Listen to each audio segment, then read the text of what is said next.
we achieve at the end of the second stage. If and that how much time is that, sir? How much time is that if you're talking about in terms of? I think it varies. I think.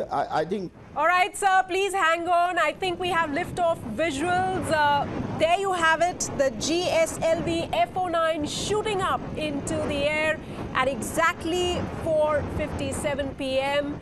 And it seems like a smooth ride for the South Asia satellite, sitting pretty in the GSAT F09, the geosynchronous satellite launch vehicle, a launch that came to India at a cost of 450 crore rupees. This is the Indian Prime Minister Narendra Modi's gift to South Asia, as he calls it.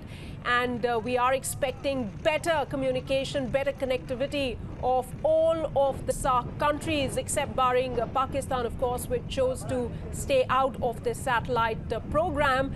But this rocket seems to have gone up beautifully, and we are waiting for other visuals to come inside of the control center to suggest that all is well. But usually we've seen earlier launches as well, and this seems to be headed towards the orbit. Remember, as we are talking to Dr. Saraswat, this is a geosynchronous satellite launch vehicle. It's a geostationary satellite. It's going to be in the orbit and appear to be stationary while in orbit. A three-stage launch, so it'll have to be a while. We see that launch vehicle disappearing now. It's gone too far, and a historic launch for India. The world, remember, is watching how India has managed to launch this satellite into the orbit, helping all of the SAARC nations at one go, making sure that India fulfills its promise that it made to the SAARC countries about 2 years ago.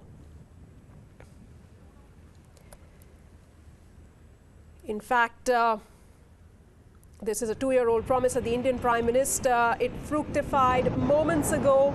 You see that GSLV F09 satellite launch vehicle up in the air. It's a 3-stage launch, remember, and GSLV's 11th flight into space.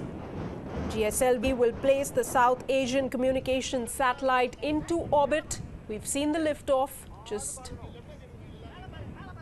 at exact 4:57 p.m. This satellite will cater to the communications need of all SAARC countries except Pakistan, which pulled out eventually from this project.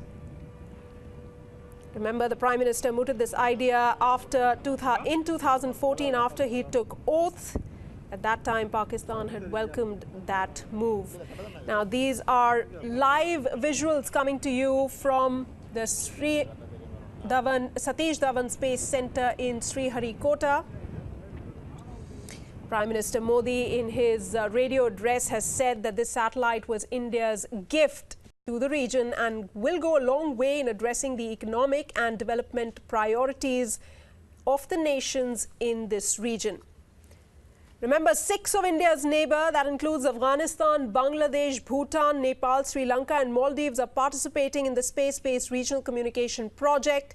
The satellite weighs 2,230 kilograms during liftoff and is carrying 12 Ku band transponders, developed at the cost of 235 crores and the total cost of 450 crores. Now, let's just go back a few moments and look at that beautiful launch, that historic launch of the South Asian satellite, a first of its kind, where India showcases its prowess, another feather in the Indian Space Research Organization's cap. It's a huge effort, an effort that has been praised by China as well. China expressing its willingness to be part of this satellite program.